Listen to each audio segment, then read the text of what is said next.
नमस्कार दोस्तों, स्वागत है आपका हमारे चैनल पर। आज हम लेकर आए हैं प्रेमचंद की एक ऐसी कहानी जिसमें प्रेम है, भावनाएं हैं, लेकिन सबसे बड़ा दुश्मन है कायरता। कहानी एक ऐसे व्यक्ति की है जो प्रेम तो करता है पर डर के आगे हार जाता है। तो आइए सुनते हैं कायर। युवक का नाम केशव था, युवती का प्रेमा। दोनों एक ही कॉलेज के और एक ही क्लास के विद्यार्थी थे। केशव नए विचारों का युवक था, जात पात के बंधनों का विरोधी। प्रेमा पुराने संस्कारों की कायल थी, पुरानी मर्यादाओं और प्रथाओं में पूरा विश्वास रखने वाली। लेकिन फिर भी दोनों में गाढ़ा प्रेम हो गया था और यह बात सारे कॉलेज में मशहूर थी। केशव ब्राह्मण होकर भी वैश्य कन्या प्रेमा से विवाह करके अपना जीवन सार्थक करना चाहता था। उसे अपने माता पिता की परवाह न थी। कुल मर्यादा का विचार भी उसे स्वांग सा लगता था। उसके लिए सत्य कोई वस्तु थी तो प्रेम थी, किंतु प्रेमा के लिए माता पिता और कुल परिवार के आदेश के विरुद्ध एक कदम बढ़ाना भी असंभव था। संध्या का समय है। विक्टोरिया पार्क के एक निर्जन स्थान में दोनों आमने सामने हरियाली पर बैठे हुए हैं। सैर करने वाले एक एक करके विदा हो गए, किंतु ये दोनों अभी वही बैठे हुए हैं। उनमें एक ऐसा प्रसंग छिड़ा हुआ है जो किसी तरह समाप्त नहीं होता।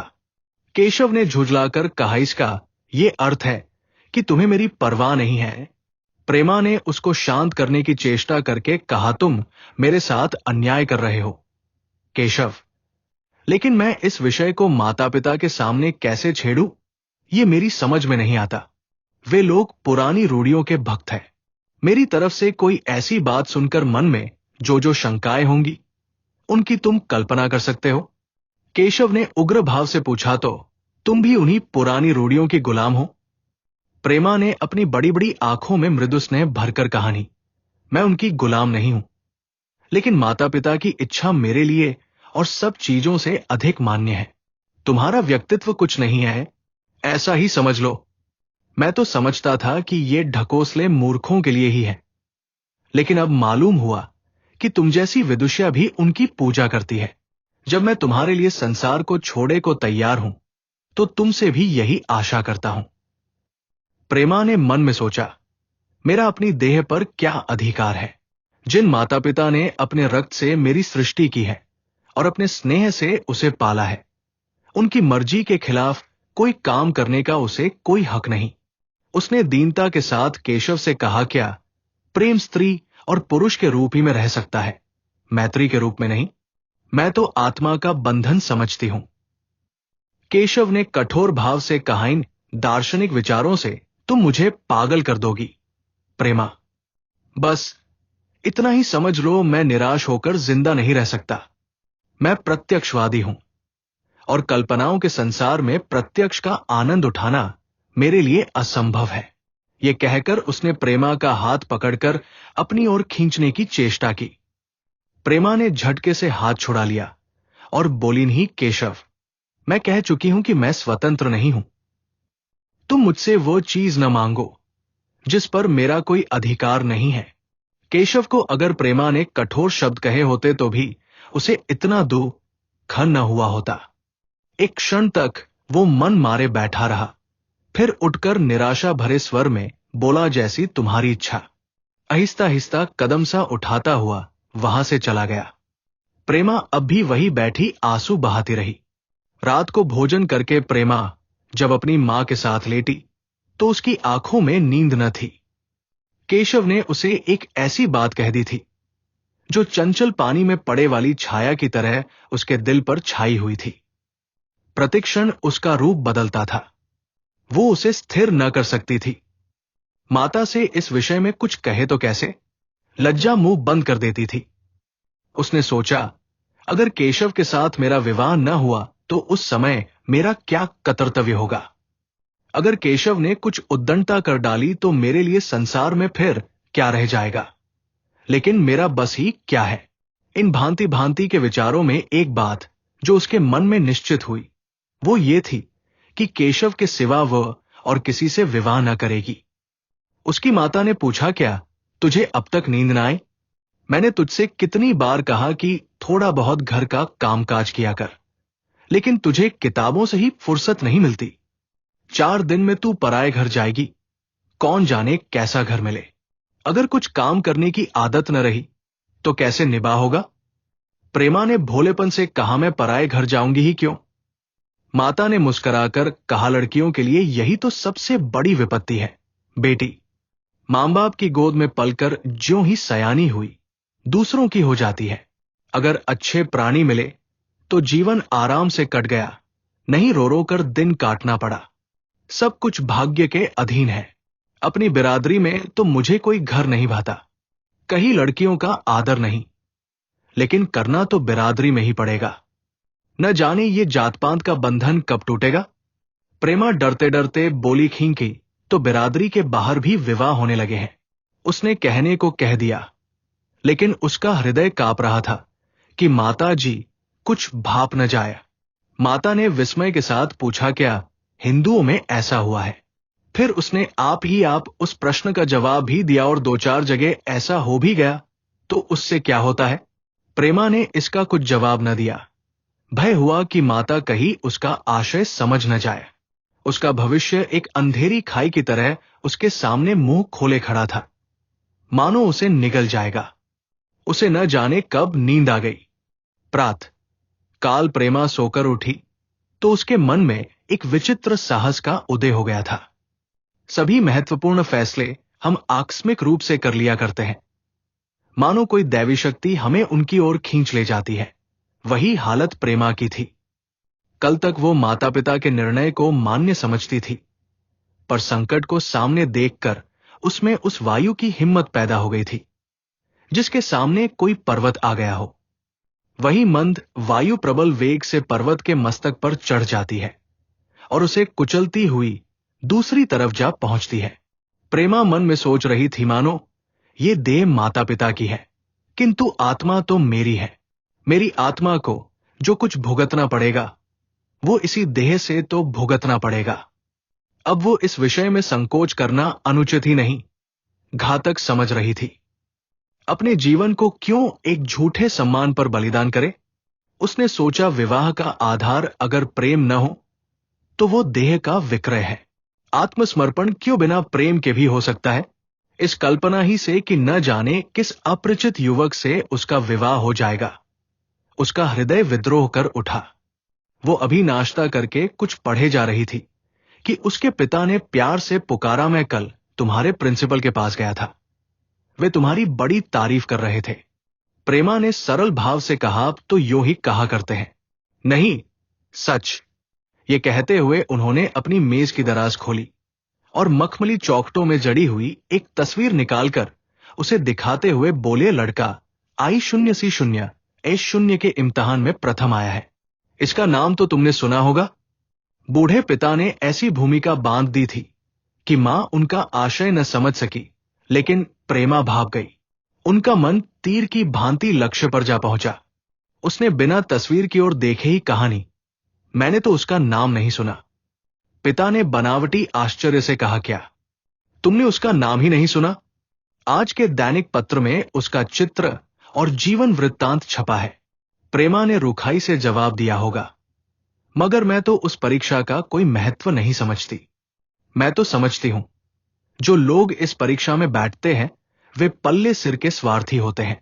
आखिर उनका उद्देश्य इसके सिवा और क्या होता है कि अपने गरीब, निर्धन, दलित भाइयों पर शासन करें और खूब धन संचय करें। यह तो जीवन का कोई ऊंचा उद्देश्य नहीं है। इस आपत्ति में जलन थी, अन्याय था, निर्दयता थी। पिताजी ने समझा था, प्रेमा ये बखान सुनकर लट्टू हो जाएगी। ये जवाब सुनकर तीखे स्वर में बोले, तू तो ऐसी बातें कर रही है जैसे तेरे लिए धन और अधिकार का कोई मूल्य ही नहीं। प्रेमा ने ढिठाई से कहा, मैं तो इसका मूल्य नहीं समझती। मैं तो आदमी में त्याग देखती हूं। मैं ऐसे युवकों को जानती हूं जिन्हें ये पद जबरदस्ती भी दिया जाए तो स्वीकार न करेंगे। पिता ने उपहास के ढंग से कहा, तो आज मैंने नई बात सुनी। मैं तो देखता हूं कि छोटी छोटी नौकरियों के लिए लोग मारे मारे फिरते हैं। मैं जरा उस लड़के की सूरत देखना चाहता हूं जिसमें इतना त्याग हो। मैं तो उसकी पूजा करूंगा। शायद किसी दूसरे अवसर पर यह शब्द सुनकर प्रेमा लज्जा से सिर झुका लेती, पर इस समय उसकी दशा उस सिपाही की सी थी जिसके पीछे गहरी खाई हो। आगे बढ़े के सिवा उसके लिए और कोई मार्ग न था। अपने आवेश को संयम से दबाती हुई, आंखों में विद्रोह भरे, वो अपने कमरे में गई और केशव के कई चित्रों में से वो एक चित्र चुनकर लाई जो उसकी निगाह में सबसे खराब था और पिता के सामने रख दिया। बूढ़े पिताजी ने चित्र को उपेक्षा के भाव से देखना चाहा, लेकिन पहली दृष्टि ही में उसने उन्हें आकर्षित कर लिया। ऊंचा कद था और दुर्बल होने पर भी उसका गठन, स्वास्थ्य और संयम का परिचय दे रहा था। मुख पर प्रतिभा का तेज न था, पर विचारशीलता का कुछ ऐसा प्रतिबिंब था जो उसके मन में विश्वास पैदा करता था। उन्होंने उस चित्र की ओर देखते हुए पूछा, है किसका चित्र है? प्रेमा ने संकोच से सिर झुकाकर कहा, ये मेरे ही क्लास में पढ़ते हैं, अपनी ही बिरादरी का है। प्रेमा की मुख मुद्रा धूमिल हो गई। इसी प्रश्न के उत्तर पर उसकी किस्मत का फैसला हो जाएगा। उसके मन में पछतावा हुआ कि व्यर्थ में इस चित्र को यहां लाई। उसमें एक क्षण के लिए जो दृढ़ता आई थी, वो इस पैने प्रश्न के सामने कातर हो उठी। दबी हुई आवाज में बोली, जी नहीं, वो ब्राह्मण है। और ये कहने के साथ ही क्षुब्ध होकर कमरे से निकल गई, मानो यहां की वायु में उसका गला घुटा जा रहा हो, और दीवार की आड़ में होकर रोने लगी। लाला जी को तो पहले ऐसा क्रोध आया कि प्रेमा को बुलाकर साफ साफ कह दे कि यह असंभव है। वे उसी गुस्से में दरवाजे तक आए, लेकिन प्रेमा को रोते देखकर नम्र हो गए। इस युवक के प्रति प्रेमा के मन में क्या भाव थे, ये उनसे छिपा न रहा। वे स्त्री शिक्षा के पूरे समर्थक थे, लेकिन इसके साथ ही कुल मर्यादा की रक्षा भी करना चाहते थे। अपनी ही जाति के सुयोग्य वर्ग के लिए अपना सर्वस्व अर्पण कर सकते थे, लेकिन उस क्षेत्र के बाहर कुलीन से कुलीन और योग्य से योग्य वर्ग की कल्पना भी उनके लिए असह्य थी। इससे बड़ा अपमान वे सोच ही न सकते थे। उन्होंने कठोर स्वर में कहा, आज से काले जाना बंद कर दो। अगर शिक्षा कुल मर्यादा को डुबोना ही सिखाती है तो कुशिक्षा है। प्रेमा ने कातर कंठ से कहा, परीक्षा तो समीप आ गई है। लाला जी ने दृढ़ता से कहा, आने दो, और फिर अपने कमरे में जाकर विचारों में डूब गए। 6 महीने गुजर गए। लाला जी ने घर में आकर पत्नी को एकांत में बुलाया और बोले, जहां तक मुझे मालूम है, केशव बहुत ही सुशील और प्रतिभाशाली युवक है। मैं तो समझता हूं प्रेमा इस शोक में घुल घुल कर प्राण दे देगी। तुमने भी समझाया, मैंने भी समझाया, दूसरों ने भी समझाया, पर उस पर कोई असर ही नहीं होता। ऐसी दशा में हमारे लिए और क्या उपाय है? उनकी पत्नी ने चिंतित भाव से कहा, कर तो दोगे, लेकिन रहोगे कहां? न जाने कहां से ये कुलच्छनी मेरी कोख में आई। लाला जी ने भवे सिकोड़कर तिरस्कार के साथ कहा, यह तो 1000 दफा सुन चुका, लेकिन कुल मर्यादा के नाम को कहां तक रोए। चिड़िया का पर खोलकर ये आशा करना कि वह तुम्हारे आंगन में ही फुदकती रहेगी भ्रम है। मैंने इस पर ठंडे दिल से विचार किया है और इस नतीजे पर पहुंचा हूं कि हमें इस आपद धर्म को स्वीकार कर लेना ही चाहिए।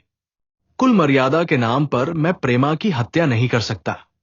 दुनिया हंसती हो, हंसे, मगर वो जमाना बहुत जल्द आने वाला है जब ये सभी बंधन टूट जाएंगे। आज भी सैकड़ों विवाह जात पात के बंधनों को तोड़कर हो चुके हैं। अगर विवाह का उद्देश्य स्त्री और पुरुष का सुखमय जीवन है, तो हम प्रेमा की उपेक्षा नहीं कर सकते हैं। वृद्धा ने क्षुब्ध होकर कहा, जब तुम्हारी यही इच्छा है तो मुझसे क्या पूछते हैं? लेकिन मैं कहे देती हूं कि मैं इस विवाह के नजदीक न जाऊंगी, न कभी इस छोकरी का मुंह देखूंगी। समझ लूंगी, जैसे और सब लड़के मर गए वैसे ये भी मर गई। तो फिर आखिर तुम क्या करने को कहती हो? क्यों नहीं उस लड़के से विवाह कर देते? उसमें क्या बुराई है? वो 2 साल में सिविल सर्विस पास करके आ जाएगा। केशव के पास क्या रखा है? बहुत होगा किसी दफ्तर में क्लर्क हो जाएगा। और अगर प्रेमा प्राण हत्या कर ले तो कर ले, तुम तो उसे औरशय देते हो। जब उसे हमारी परवाह नहीं है तो हम उसके लिए अपने नाम को क्यों कलंकित करें? प्राणहत्या करना कोई खेल नहीं है, ये सब धमकी है। मन घोड़ा है, जब तक उसे लगाम न दो पुए पर हाथ भी न रखने देगा। जब उसके मन का ये हाल है तो कौन कहे केशव के साथ ही जिंदगी भर निभाह करेगी। जिस तरह आज उससे प्रेम है उसी तरह कल दूसरे से हो सकता है। तो क्या पत्ते पर अपना मांस बिकवाना चाहते हो? लालाजी ने स्त्री को प्रश्न सूचक दृष्टि से देखकर कहा, और अगर वो कल खुद जाकर केशव से विवाह कर ले तो तुम क्या कर लोगी? फिर तुम्हारी कितनी इज्जत रह जाएगी? वो चाहे संकोचवश या हम लोगों के लिहाज से यूं ही बैठी रहे, पर यदि जिद पर कमर बांध ले, हम तुम कुछ नहीं कर सकते। इस समस्या का ऐसा भीषण अंत भी हो सकता है, ये इस वृद्धा के ध्यान में भी ना आया था। ये प्रश्न बम के गोले की तरह उसके मस्तक पर गिरा। एक क्षण तक वो अवाक बैठी रह गई, मानो इस आघात ने उसकी बुद्धि की धज्जियां उड़ा दी हों। फिर पराभूत होकर बोली, तुम्हें अनोखी ही कल्पनाएं सूझती है। मैंने तो आज तक कभी भी नहीं सुना कि किसी कुलीन कन्या ने अपनी इच्छा से विवाह किया है। तुमने न सुना हो, लेकिन मैंने सुना है और देखा है, और ऐसा होना बहुत संभव है। जिस दिन ऐसा होगा उस दिन तुम मुझे जीती न देखोगे। मैं ये नहीं कहता कि ऐसा होगा ही, लेकिन होना संभव है। तो जब ऐसा होना है तो इससे तो यही अच्छा है कि हम ही इसका प्रबंध करें। जब नाक ही कट रही है तो तेज छुरी से क्यों न कटे? कल केशव को बुलाकर देखो क्या कहता है। केशव के पिता सरकारी पेंशनर थे, मिजाज के चिड़चिड़े और कृपण। धर्म के आडंबरों में ही उनके चित्त को शांति मिलती थी। कल्पना शक्ति का अभाव था, किसी के मनोभावों का सम्मान न कर सकते थे। वे अब भी उस संसार में रहते थे जिसमें उन्होंने अपने बचपन और जवानी के दिन काटे थे। नवयुग की बढ़ती हुई लहर को वे सर्वनाश कहते थे, और कम से कम अपने घर को दोनों हाथों और दोनों पैरों का जोर लगाकर उससे बचाए रखना चाहते थे। इसलिए जब एक दिन प्रेमा के पिता उसके पास पहुंचे और केशव से प्रेमा के विवाह का प्रस्ताव किया, तो बूढ़े पंडित जी अपने आप में न रह सके। धुंधली आंखें फाड़कर बोले, आप भंग तो नहीं खा गए हैं? इस तरह का संबंध और चाहे जो कुछ हो, विवाह नहीं है। मालूम होता है आपको भी नए जमाने की हवा लग गई। बूढ़े बाबूजी ने नम्रता से कहा, मैं खुद ऐसा संबंध नहीं पसंद करता। इस विषय में मेरे भी वही विचार है जो आपके, पर बात ऐसी आ पड़ी है कि मुझे विवश होकर आपकी सेवा में आना पड़ा। आजकल के लड़के और लड़कियां कितने स्वेच्छाचारी हो गए हैं, ये तो आप जानते ही हैं। हम बूढ़े लोगों के लिए अब अपने सिद्धांतों की रक्षा करना कठिन हो गया है। मुझे भय है कि कहीं ये दोनों निराश होकर अपनी जान पर न खेल जाए। बूढ़े पंडित जी जमीन पर पांव पटकते हुए गरज उठे, आप क्या कहते हैं? साहब, आपको शर्म नहीं आती? हम ब्राह्मण हैं, और ब्राह्मणों में भी कुलीन। ब्राह्मण कितने ही पतित हो गए हों, इतने मर्यादा शून्य नहीं हुए हैं कि बनिए बक्कालों की लड़की से विवाह करते फिरे। जिस दिन कुलीन ब्राह्मणों में लड़कियां न रहेंगी, उस दिन यह समस्या उपस्थित हो सकती है। मैं कहता हूं, आपको मुझसे यह बात कहने का साहस कैसे हुआ? बूढ़े बाबूजी जितना ही दबते थे, उतना ही पंडित जी बिगड़ते थे। यहां तक कि लाला जी अपना अपमान ज्यादा न सह सके और अपनी तकदीर को कोसते हुए चले गए। उसी वक्त केशव कॉलेज से आया। पंडित जी ने तुरंत उसे बुलाकर कठोर कंठ से कहा, मैंने सुना है तुमने किसी बनिए की लड़की से अपना विवाह कर लिया है। यह खबर कहां तक सही है? केशव ने अनजान बनकर पूछा, आपसे किसने कहा? किसी ने कहा। मैं पूछता हूं, यह बात ठीक है या नहीं? अगर ठीक है और तुमने अपनी मर्यादा को डुबाना निश्चय कर लिया है, तो तुम्हारे लिए हमारे घर में कोई स्थान नहीं। तुम्हें मेरी कमाई का एक धेला भी नहीं मिलता। मेरे पास जो कुछ है वो मेरी अपनी कमाई है। मुझे अख्तियार है कि मैं उसे जिसे चाहूं दे दूं। तुम ये अनीति करके मेरे घर में कदम नहीं रख सकते। केशव पिता के स्वभाव से परिचित था।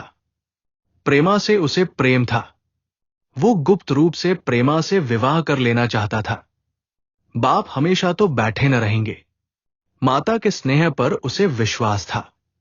उस प्रेम की तरंग में वो सारे कष्टों को झेलने के लिए तैयार मालूम होता था। लेकिन जैसे कोई कायर सिपाही बंदूक के सामने जाकर हिम्मत खो बैठता है और कदम पीछे हटा लेता है, वही दशा केशव की हुई। वो साधारण युवकों की तरह सिद्धांतों के लिए बड़े बड़े तर्क कर सकता था, जबान से उनमें अपनी भक्ति की दुहाई दे सकता था, लेकिन इसके लिए यातनाएं झेलने की सामर्थ्य उसमें न थी। अगर वो अपनी जिद पर अड़ा और पिता ने भी अपनी टेक रखी, तो उसका कहां ठिकाना लगेगा? उसका जीवन ही नष्ट हो जाएगा।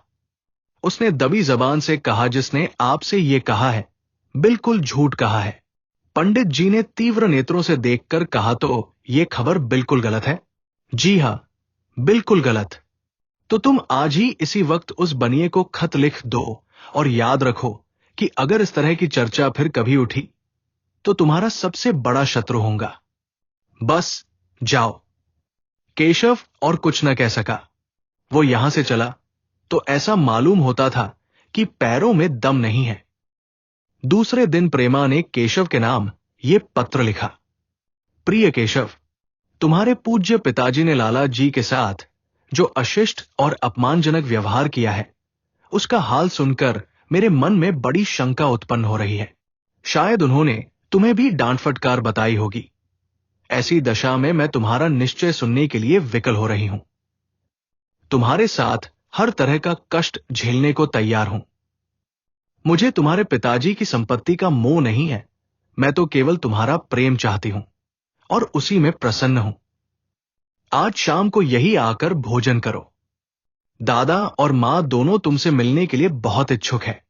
मैं वो स्वप्न देखने में मग्न हूं जब हम दोनों उस सूत्र में बंध जाएंगे जो टूटना नहीं जानता, जो बड़ी से बड़ी आपत्ति में भी अटूट रहता है। तुम्हारी प्रेमा।